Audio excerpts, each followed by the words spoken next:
So in the first video of this drawing called Dahlia's Pier, part one, I talked about some different things, including the reason for making this art, how it was commissioned, and kind of how the piece came about, the drawing. I want to talk a little bit about the transfer process in this video, because this drawing was originally done on multiple sheets of paper, including tracing paper, more or less, really high quality stuff, to create these shapes. And here you see me executing line work. And it's because I'm really trying to teach myself this more controlled style that I want to implement. And that's really what I want to talk about in this video, is why I'm using this style, why I'm trying to teach myself this style. And ultimately, it's because I wanted to use it more. So I had been working towards this goal for a few years in my sketchbooks and some other drawings that I've done. But I think this is probably the first real work where I had the breakthrough of being able to use this very controlled style with really organic matter and get it where I wanted it to be. And luckily I was paid to do this because it was a commission. So real quickly, let's talk about the transfer process. So once I get this whole design put together on several sheets of paper, what I did was I scanned it in on the computer. I got a all-in-one fax copier printer. No surprise I don't use the fax on it. I don't even know why they include those. It's pretty funny. But what I did was I scanned it in sections, because this drawing was an 18 by 24 and my scanner accommodates like an 8.5 by 11. So it might go a little bigger and capture legal size. I can't recall, or I don't recall. But what it is, I scanned in the pieces and then I put them all together, stitched them all together in Photoshop. Is the easiest way. And then I took that file that was 8.5 by 11 at 300 ppi, or pixels per inch, and I took that file on a jump drive over to the FedEx down the street that's got all the office supplies like a Kinko's did, and printed that out on one of their black and white oversized printers. And for a print like that, I think it's like $3. It's not much. So this is a process that I learned back in illustration courses in school. So you take the giant print and you can either, and here I am peeling up that drawing now in those multiple layers of tracing paper, right? And I'm taking it over to the scanner. So again, I wanted to work out the whole design, but I also wanted to work out some details. Now I've taken this and I've gotten this print, and it's laid down on top of graphite paper. So graphite paper, also cheap, like $1 for an 18 by 24 sheet of this stuff. So you lay your media down that you're going to ultimately transfer the image to, which in this case was a crescent illustration board, 18 by 24. And then an 18 by 24 piece of carbon paper or graphite paper. And then the printout of the finished work, or as finished as it gets before this part of the process. So I'll lay it down in those 3 sandwich layers, and then I tape it down because I don't want the drawing or the media below shifting around. And then I take this dark, I think it was like a Sharpie pen or some generic office pen. The print I did was probably about a 70 or 80% opacity to the original black that it was, so that I could see the pen work that I went and overlaid it with. Another way of transferring is to use acetone with cheaper copies. Unfortunately, that copier over at FedEx, the inks are, I don't know, just of a higher quality. They don't come off the paper with acetone. So this is really the only method that you're left with this oversized artwork. So if you're doing something small, like an 8.5 by 11, you can easily use acetone or fingernail polish remover and a cotton round and just smudge that with your artwork face down onto your media that you're going to use, whether it be a drawing paper or an illustration board or whatever. And it will transfer the ink from the copy, of course, in reverse onto your media. And then you can feel free to, work it in with inks or whatever you want to finish it with. Of course, it could be a painting, whatever you feel like. So that's the transfer process, and you'll see me doing this for a little bit here. The drawing underneath, or the transfer underneath on the media, will not be nearly as detailed as what you're looking at right now, because I'm really just trying to get into shapes, some of the shading to capture where the light sources are that have kind of worked out in this preliminary drawing. And then some of the line work too, because what I wanted to do was kind of develop that line work and then carry it over to the last final drawing. So the details of these tentacles and these octopus-like creatures and the shark, all that, I'm trying to get that in there. So I'm more or less just tracing right now to press into that carbon and have that carbon produce lines on the crescent illustration board underneath. Oh, look, I've gotten to the point where I've finished the transfer. So I'm peeling up that big copy that I got from FedEx, and there's the transfer paper sandwiched underneath, or the carbon paper, and there's the illustration board with that transfer on it. So it looks like pencil markings because it's carbon, which is the same thing that's in lead, So anyway, I'm going to tape this down now. Decided not to use that painter's tape, but I'm using instead a small artist tape. It's that white tape around the border. I put that print up on the wall as reference, so I could look up at it. And this is the first time I'm taking the pen onto the surface and making the final marks. And this pen is, let me pull it out. I want to tell you exactly what it is because people are going to ask, and I'm not always good at answering in the comments. This pen is a Pilot G-Tech C3. I'll spell it out for you. It's Pilot, P-I-L-O-T, and then G-Tech is written G-T-E-C-C3. And basically it's a 0.3 point on this little bitty point. And I ended up using another broader tipped pen in some of the areas that are far more black. It's almost laughable at how much ink I put down on this. People were like, is that a scratch board, or did you lay the ink down? Did you scratch away ink from a surface, or did you put down every line in detail? And it was about 50-50 as to what would have been the most efficient way to go about making this, to be honest. So that's enough about the transfer technique. And now you see me working in these lines. So let's talk about some of the lines a little bit. I wanted to alternate the line quality. And I'm sorry my head is in this video so much right now. It will disappear eventually. I changed the camera angle eventually, and you don't see this. But I'm working with line weight, altered line weights, and altered line shapes. Because what I'm really trying to do is capture the essence of intaglio,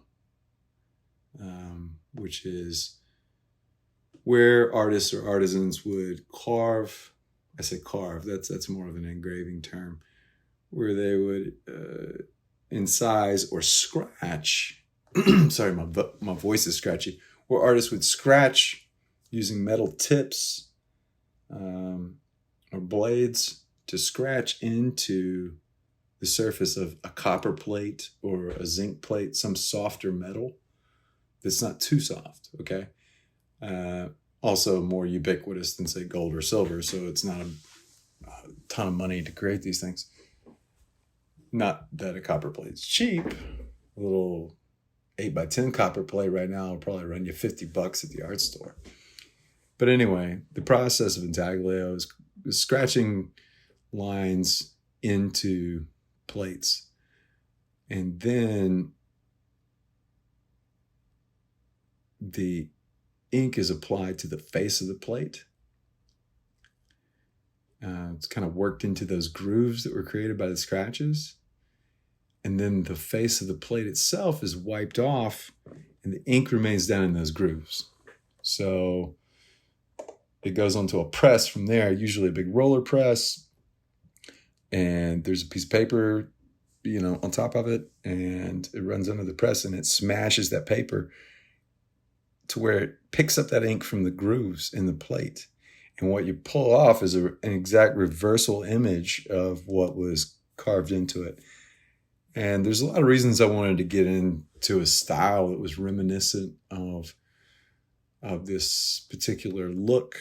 And that's what I want to discuss now. So why am I drawing in this style? The style of intaglio and the style that kind of can be done via screen printing and that sort of thing. Well, that's a good question. And there's a lot behind the choice to use this style of drawing. And one is that people generally slow down and look at extremely detailed artworks. And that's not the end of why I'm exploring the style. I mean, I am an artist. I might have something to say and want you to slow down and think about it. But the style, subject matter, origins of the style, its evolution over time, and the limitations of this style are actually the most striking aspects of it. So about 1,200 years ago, the style of drawing that has these lines, sometimes dots, and oftentimes text was mass-produced with the first printmaking methods. So think about the most common artwork that nearly everybody in the world has with them at this very moment. And here's a clue. It predates your smartphone, and you probably have it with you now. If you're still struggling, it's in your wallet. Yeah, currency. Cash money, y'all. Now, of course, we live in a nearly cashless society in most of first world countries now, but that's really only been for the last 20 years that's been the case. Back in the early 2000s, most everybody had at least a couple bucks on them and probably even some coins. Yeah, heavy, jingly little coins that we had to carry around in our pockets and our purses to make phone calls, do laundry, pay tolls, check out a grocery cart, go through a car wash, or just pay with them to keep from breaking another bill. All this importance on coins, but these services, although ubiquitous, were small in nature, and it was a lot to carry around. And I preferred those Benjamins. But I'd gladly take a Grant, Jackson, Lincoln, and as many Washingtons as I could stack up. They were my first collector item. I still love them and carry them to this day. December 31st, 2022. But this isn't going to just be a talk about money, cash, coins, and the paper that moves everything around me. No, this idea brings me back to the method of making money. And I mean literally making it, not earning it. After some research, I found that printmaking was originally used to make artistic images. And then for books, okay? And then later for printed currency. And then, of course, a big explosion of uses after that. Andy Warhol, for instance, who is probably best known for his prints of famous people like Marilyn Monroe and Elvis and soup cans. He was also fascinated with paper money and even the dollar sign. Really, since then, we've seen a huge number of artists use money in anything from prints to sculptures. However, I don't see how much of it is a study of the detailed style and some sort of journey away from the typical subject matter. More often than not, we just see artists using it as it is and not exploring the more fascinating aspects of its aesthetic. Depictions of money and modifications of singles or hundreds is commonplace in the art world. Some artists paint on top of it, while others cut it up and rearrange it and to create new forms or images. Other lazy assholes just print giant versions of actual currency and call it art, with their defense being that it's conceptual. What if instead of just wrapping objects in cash or drawing on top of bills or blowing up pictures of money, we look at money for what it is, a symbol of trade that has evolved heavily for thousands of years now. Well, about a couple thousand years now. And maybe we could look further into the medium of cash and where it all began. So if we're looking into the origin of the style,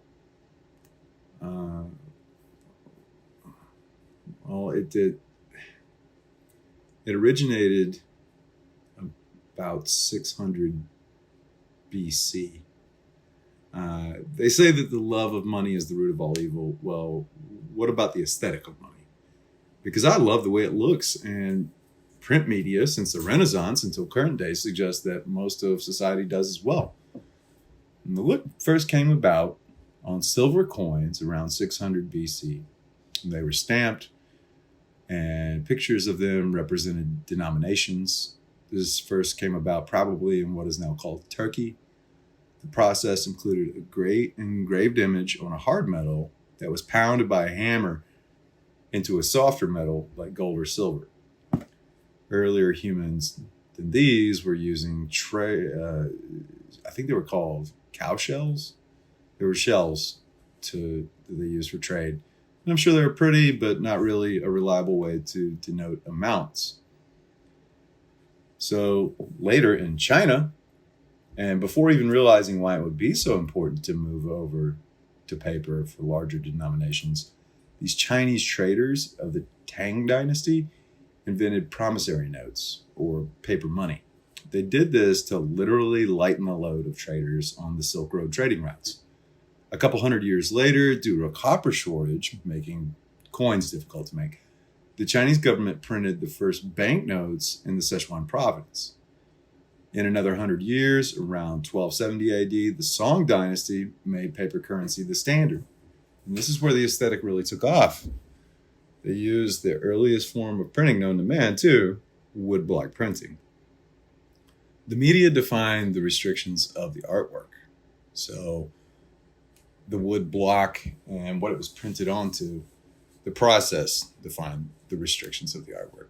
So this line style is prevalent, and it's introduced to the pockets of Chinese traders and eventually all of China. The problem was in China that they printed too much, suffered the first inflated market, banned it for 200 years, brought it back, fell into another inflation, and then and only then the Europeans got a hold of some and came up with some bright ideas in the late 1300s. It was said that Marco Polo probably brought it back to Europe from his international trades. So not only was China probably responsible for inventing the first printmaking techniques, but they also invented and printed the first money and the aesthetic that we still know and use today. So what it looks like today on American dollars, funny enough, this is coming from a style that was created in China. The artist who designed and carved the first detailed art that would later become paper money is never mentioned by name in any of the things I can find. From what I gather, it was the wealthy traders on Silk Road trading routes during the Tang dynasty, somewhere between 600 and 900 AD, who had this stuff first made up and probably hired some nameless artist that was responsible for the aesthetic. So flying cash, as the Chinese called it, because it was the only currency they'd ever had that could just blow away in a gust of wind, was quite beautiful. But it remained anonymous as to who designed it. All the history I can find just points to the Tang dynasty.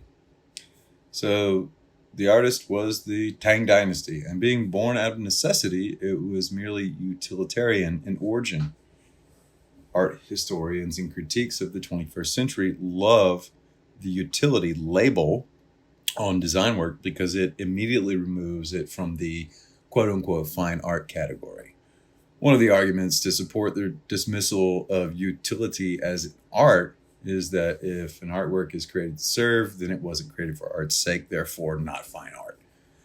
But historians themselves have watered down this argument prior to this mark in history when they found relics of bowls and other dinnerware and took them to museums and placed them on pedestals with glass boxes over them. And of course, you'll find these ancient Szechuan notes in glass cases in art museums too. Now let's take a look at the subject matter of the currency, which in general was religion, rule, and rhetoric. The cash around 800 AD had a fair amount of text and symbols on the upper half. So these were vertical bills. And the images of traders, like people actually trading and carrying goods, on the lower half of the bill. There were also images of houses, trees, and humans. Both red and black inks were used. The holder of the banknote had the right to have it converted into metal cash at any time at any of the issuing banks. One of the first Chinese government-produced currency, we see images of structures surrounded by decorative flowing banners, and there's also decorative floral banners or borders around the outside of the cash, just like what we have today on American notes. And of course, printed text, to indicate denominations and oftentimes national or religious rhetoric. Just like the currency today, they also employed tiny details, which originally was probably to combat counterfeiting. So the fine art lines that are created for currency were most likely to have a very specific look so that counterfeiters would have a much harder time trying to copy the money.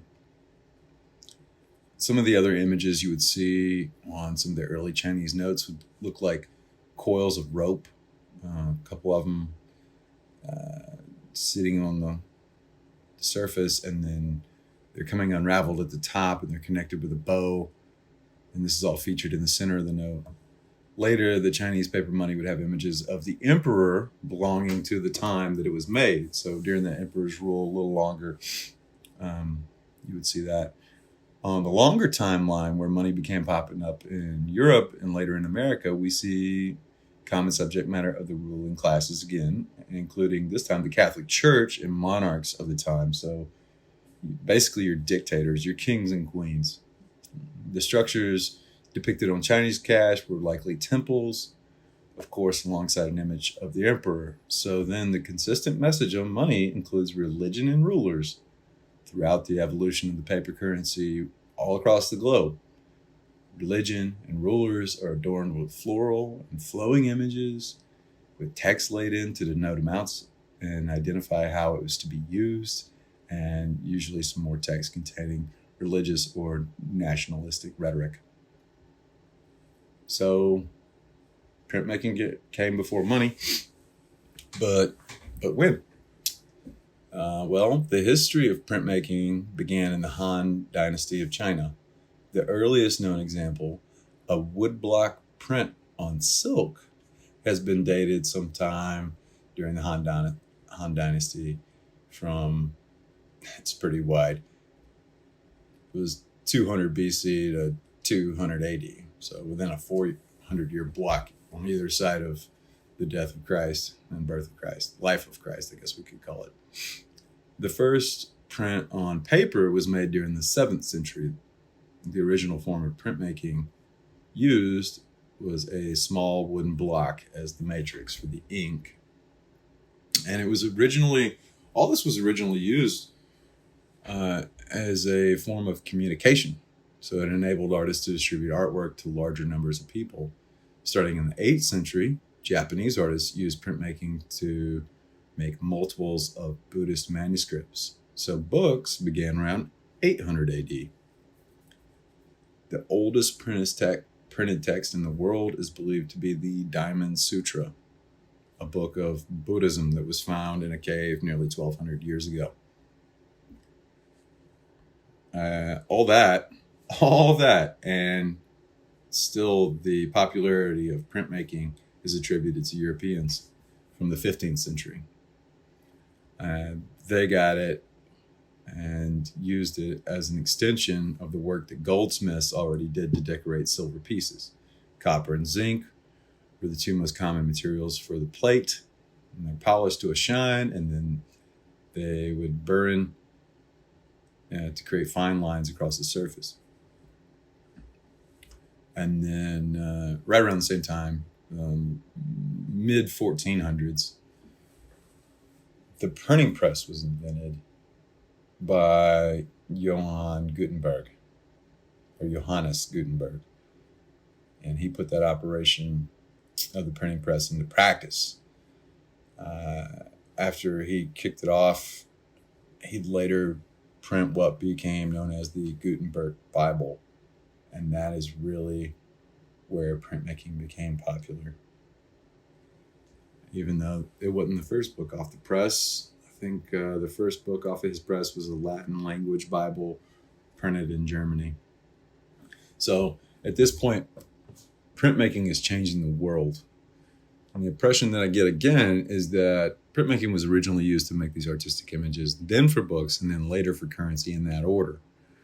Printmaking offered a way to easily reproduce artistic works and was revolutionary for artists and thinkers who were working before the invention, of course, cameras and scanners and copy machines, and wanted to widely disseminate their work. As time passed, printmaking developed into an art form of its own right. The Renaissance painters, such as Renoir and Rembrandt, were prolific printmakers, although most known for their paintings in upper society. Later, we would see the Cubists and the Surrealists use printmaking as a vehicle to massively distribute their fine arts. So we know that the mass distributed prints trickled all the way down to the poorest in society. And funny enough, in Europe, that was to meet a demand for playing cards and inexpensive devotional images. So the rhetoric of the religion and the quite opposite, the playing cards and the gambling. So the little devil and the little angel is what these folks wanted in print. That's not too different from today's art market. Cute calendars, Pokemon cards, inspirational quotes, and other printed materials with mass appeal circulate in shops all over the internet and in brick and mortar stores and even in museum gift shops. So that makes me think about Banksy. And even though Banksy places most of his original art on walls around cities, prints of the work finally trickle down into coffee table books and prints on canvas, sold by people who never even met the guy. Maybe that's one of the main differences that Banksy has to endure. Most artists have laws on their side to retain rights of prints of their own work, but street artists operating illegally don't. They start off where the poor folks can access the art at a public level, thereby forfeiting their right to ever profit in the massive print media of the work.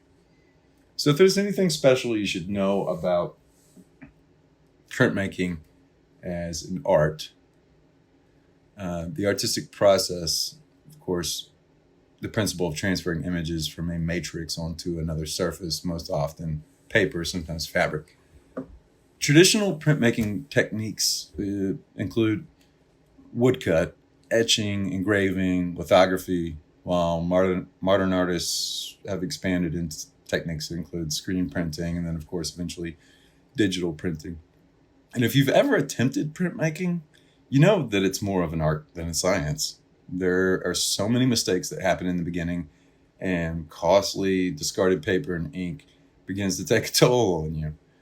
It takes a good bit of practice before one is successfully pulling prints from using any of the aforementioned methods. The different types of printmaking that we're using to create currency throughout time. So Now we're talking about the method of creating currency and how it was done. And as we've already talked about, the oldest form of printmaking, the woodcut, is the relief process where knives and other tools are used to carve a design into the surface of a wooden block. The block's inked, wiped clean, and then the paper's pressed on to pick up the remaining ink from the carved out grooves. Later, this would be replaced by screen printing and intaglio, and finally digital press. Wood block is really similar to intaglio, except we're using wood instead of metal. Screen printing, okay, this has also been used in making money. But if you want to think about the most ubiquitous stuff, you could just think of T-shirts. Before digital printing, screen printing was the go-to process for T-shirts, packaging, books, jackets, glass, ceramics, posters. And speaking of posters, some of the best are still screen printed. And of course, it's still used in fine arts, screen printing. The process includes a sort of photographic image of the artwork, and then there's a transfer of the image onto a silk screen. Well, it's no longer silk.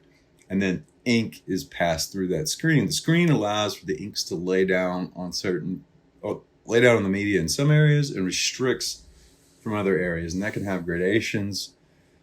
That can have, a lot of detail, where it can be really kind of blocky, bold shapes. Modern screens aren't made of silk, so practitioners dropped the word silk from the term in the last 100 years. Screen printing was used for mass production of cash back in ancient China for a while to control, again, more consistency that the wood blocks couldn't accomplish, which allowed for greater control of the ability of people to make counterfeits. Intaglio. Okay, so just think dollar bills. Yeah, this has been the most widely used method of making cash in the last century for around the world. And you've probably heard of, currency plates. I've even seen them in movies. Intaglio is the process of scratching lines into copper or zinc plates. The scratches serve as grooves for the ink, just like with the wood block where you're carving into it, and now you're just making little scratches like record grooves. After the design is incised into the plate, ink is applied to it, and the surface is wiped off. Then the paper goes down on it. It goes through a press, usually a roller press, with heavy, generally even pressure, ideally even pressure. And then the roller and the paper are lifted off the plate. The reversed image is now seen on the paper. Okay, that makes sense? The printing of money is more complex now, of course, to fight counterfeiting. But this has been the essential process, either using wood or metal, since the inception of printed money into the world. Later, Renaissance artists would really get some mileage out of intaglio too. Artists have been using this process before cash was ever printed, and will probably be using it for many more years to come. So it's definitely part of the fine arts. So these are all used, woodcut, screen printing, and intaglio, in the early money making, and even money that you've probably seen in your lifetime at this point with the intaglio. And all of these screen printing process, or all these printing processes rather, are considered fine art. So let's get back to the almighty dollar. One of the most interesting aspects of the United States currency today was all the history that preceded it. The history of the United States dollar began with moves by the founding fathers of the U.S. to establish a national currency that was based on, get this, the Spanish silver dollar, which had been in use in North American colonies of the United Kingdom for over 100 years prior to the United States Declaration of Independence. The Spanish silver dollar was adorned with images of coat of arms on one side and symbols of Catholic monarchs on the other side, right? So again, it's the emperors and the religion. So rule and religion. There was a $50 continental currency note in 1778 that was designed by Francis Hopkinson. The unfinished pyramid was a precursor to the reverse side of the Great Seal. It was designed for the United States. But it wasn't until about the 1920s that Chinese and American and other countries' money started to look more and more alike. Now, of course, there's different colors used across the globe for different currencies, but the subject matter and the style really is the same. The traders who first issued the cash around 800 AD, back in the Tang Dynasty, they have a fair amount of text and symbols on the upper half and the images of the traders on the lower half. And then when the government stepped in again, you've got these images of the emperors and structures, buildings, and then floral borders and flowing banners. And that's really what we're seeing now. It's kind of crazy to think that something from a couple thousand years ago is in such high demand by every human on the planet today. So, as far as the look, that's beautiful. The subject matter, I personally want to do something different. Do something different besides rule and rhetoric and religion. Personally, I might be defined as having oppositional defiance disorder. I have more than a strong distaste for most organized religions and simply cannot stand national rhetoric. So my personal exploration into the style of cash isn't just about the beautiful, fine details of the line work, but also it turned into an exploration of maybe altering the subject matter to depict the atrocities brought about by these rulers and religions and nationalistic rhetoric. In a way, I think that every great artist did this. Van Gogh painted the potato eaters in a subtle statement about starvation of the Irish after the English stepped in and basically took all their land away from them so they couldn't grow anything. Picasso's Guernica depicts the horrible fate of the Germans bombing Spain in their attempt to rule the world because they wanted to take over everything and they were killing civilians over there. Dahlia may have been attempting a commentary on the Catholic Church with its seemingly good-natured approach to religion being a mask for their attempt to gain more power over the masses. I'd simply like to take a currency of the Mongols, the English, and that of the Americas, and more accurately depict the actions of these ruling classes on the poor. So that's just kind of my thought. The national and religious messages that pervade American currency and are certainly laughable considering the information age and the widespread knowledge of the ruling class's agenda and the way America treats religion at this point, and how so many people are atheists or at least agnostic. So I've been learning how to draw this beautifully detailed style just so that I can take jabs at the ruling class. It's probably that I'd like to think that I'm producing something aesthetically pleasing and maybe even thought-provoking in a culture that currently seems to be caught up and keeping up with the Kardashians. So yeah, in order to make this work, like what we're looking at right now, with Dahlia's Pier, and in order to learn the style, you can see me struggling through, even on this work, which turned out pretty good, you can see me struggling through the creation of each individual line that creates the lighting of the scene. So, you know, the early sketches that I did, I just used pencil to kind of scribble in where lighting would be and where shading would be, to kind of just block it in as quickly as possible with pencil and paper. The really rough drawings, and then later I'd go back in and kind of carve out the form a little more with erasers and pencils and trace it out, and then it would play with the line, play with all the lines that would create the lighting and the form. So, you know, in a study of volume that we did in art school in drawing class with a real classical situation with a nude. I remember it was actually the first nude drawing that I ever did in art school. The teacher, our professor, he brought in about a 300-pound woman so we could do a study on volume. And one of the ways that we did this was by using line work.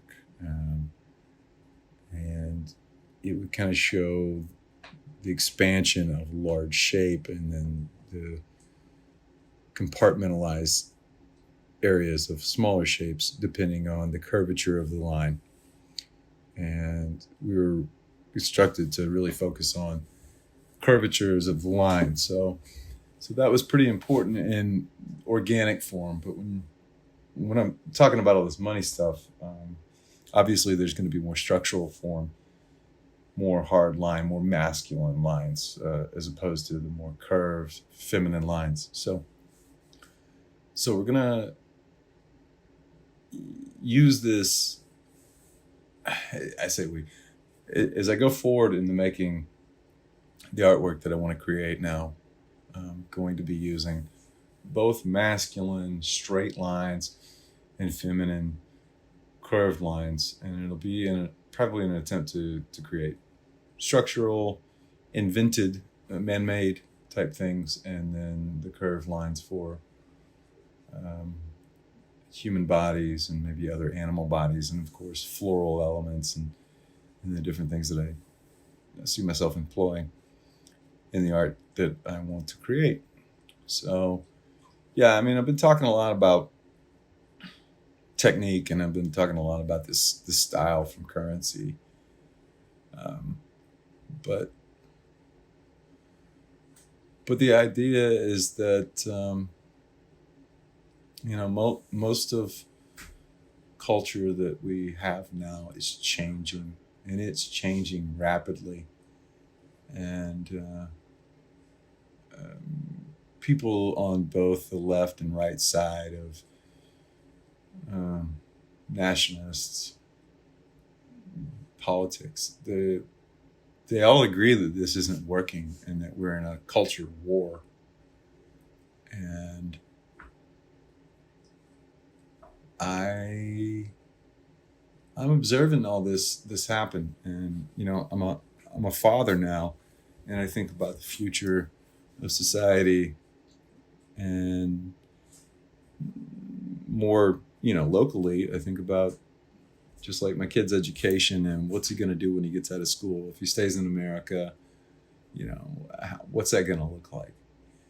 And I think that there's a lot of things that are culturally shifting, and I'm not talking about the obvious stuff like cancel culture and necessarily all the things that's happening with sexuality and its fluidity. That's, as it's now defined, sexuality as a fluid situation. But really, I think one of the things that I'm more interested in, not that the sexual ideas aren't interesting, but more about the ruling classes and their effect on the poorer classes, and the culture of capitalism. And that's really appropriate to use, money as a style to create commentary on capitalism. I think maybe it's, I don't know, maybe that's just too over the top. But there's also big shifts in people getting away from organized religion. And I see that as a positive. I really do. And people trying to get more spiritual. And I don't mean like California spiritual. Like, I'm spiritual. Do you want to meet my cats and get a tarot card reading? I'm talking about like getting away from big organized world religion. People realizing that maybe there is something more to life than just the three dimensions that we're seeing here now, and that they want to tap into it themselves, and They want to get into it right now and be present.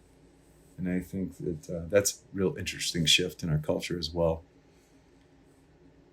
So yeah, I want to make work that is a commentary about this stuff. And since one of the most culturally accepted pieces of art is the cash in our wallets, I want to do it from that medium. So I had to learn how to do this style. So this is why we have this hour-long part 2 Dahlias Pier video happening here, and you can see all the details that went into this crazy piece of art. But anyway, I'm thrilled that you watched this, and amazed if you watched it until the end. So, as I said earlier, the main thing that all currencies around the globe have in common is religion, rhetoric, and the rulers. And of course, that's a generalization. So there are exceptions, and I'd be silly not to mention that. So let's take a look at some different currencies from around the world. Some of them old, some of them current. Starting with the Armenian. And then we'll take a look at the Afghani money. And then we're doing this in alphabetical order. Aruba, sea turtle. That's pretty fun. And then we're going to skip over to the Australian and New Zealand money. And then a little more fun is Bangladesh, the Bangladeshi taka, the Cambodian riel. This one looks pretty cool. I love the orange on this background. The Canadian dollar, we've got to mention them because they're our neighbors. We don't want to be rude. The Chinese, we have to mention them because they invented this stuff. The Colombian peso. Well, if that doesn't look nationalistic, I don't know what does. And then the Danish krone. And I think that's the Queen's Bridge. So they don't see the Queen, but see the bridge. And then we're moving down to the Egyptian pound. The Egyptians got some dope looking money. And then, of course, we have the euro, which covers so many European countries that I'll just give it a quick flash here, and really no need to talk about them. And then the Haitian gourd. This looks so much like U.S. currency. It's hard to believe. Now here's a country, India, that didn't use a ruler. They used Gandhi on their money. Like, that's the complete antithesis of ruler. The Israeli new shekel. This look pretty cool. I like the old shekels better aesthetically. The Jordanian dinars. I think that's how you say it, maybe. And the Mexican peso. I see cannons on here and butterflies. It's pretty weird. The Nepalese rupee. They've got that great big mountain. And of course, some flowers. Ooh, nationalistic pride of North Korea. The North Korea won. And then, the Serbian dinar. I think that's how it's called. With Tesla. They're more famously known for other things, or infamously. The South Korean won. So we can't just show North Korea. Let's take a look at South Korea. The South African rand with elephants. That's pretty cool. Here comes the Swiss franc. Vertical money. Still looking like money though, huh? And the Thai baht, I think it's called. Thailand. And then this guy is in Turkey on the lira. Turkey's got to be mentioned because they've first invented coins. Ukrainian. I can't even pronounce that. It's Ukrainian. Of course, the old dollar bill. Can't leave out Vietnam. There's the Vietnamese dong. Yemen has got some pretty cool money too. It's the real or real. I don't know how to say it. Zimbabwe. And they got a bird too. And then, I'm sorry, that last one was Zambian. This is the Zimbabwean dollar. The $100 trillion. Now, if we could just, as the United States, get a hold of a backpack full of those, we might be able to pay off our national deficit. There's a lot of stuff that these different currencies from across the globe have in common outside of rulers, nationalistic rhetoric, and religion. But But those themes are laid in there heavily across the world, but not exclusively following that format. So I don't want to be come off so arrogant as to say this is the way it always is, and so ignorant to claim that, because it's not. But there's a lot of that, and where there's not, they're telling stories. Like, think about using Gandhi instead of a ruler. Of course that probably came about, but Gandhi on the money probably came about after Bombay was freed and became Mumbai again, right? After they got the English out, which took them forever.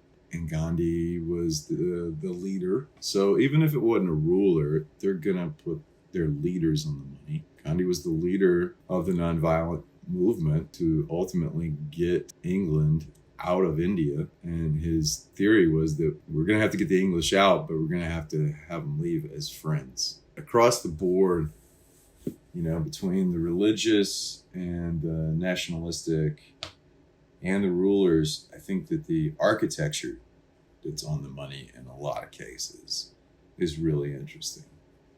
Because all the buildings or bridges and the different things that we see structurally on the faces of these bills, it's usually some really significant architecture, and some of it's beautiful.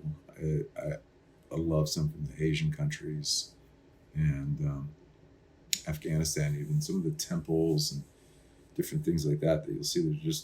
They're beautiful. The dollar is actually pretty cool. It's just that I've seen it my whole life, so I'm a little worn out on looking at the architecture, but there's a lot of cool stuff on there too. And some people think it's like of the occult, but that's not really the case. I think that perhaps some of it is from alchemy, and that has its origins in ancient Egypt. It would be a lot cooler if we saw more similarities between Egypt and the US in terms of money and what it looks like.